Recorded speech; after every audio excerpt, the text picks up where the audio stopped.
Chief Executive Donald Tsang said the governments of New Zealand and Chile had selected and paid for hotel accommodation on his recent visits, as they had officially invited him.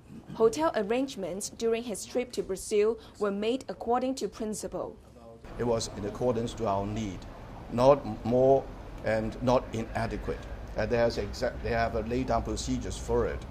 But in the light of the comments of the media and as well as legislative councillors and some views of the public, some supporting what we did, some criticize what we did, I've asked my colleagues to review our procedures and see whether there are ways in which we may improve upon them.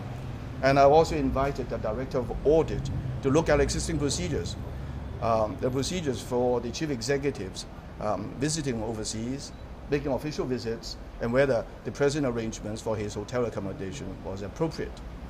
Director of Chief Executive's Office Gabriel Lang said when choosing the hotels, they would consider such factors as traffic, security, the need for guest reception, meeting the press, having internal meetings, and prices.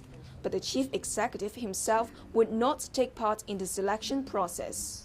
Once we receive these recommendations from our ETOs, we would, of course, revisit all these factors and then make sure that we come up with the most appropriate, the safest, and also the most conservative arrangements to allow CE to carry out his functions in representing Hong Kong at these different places.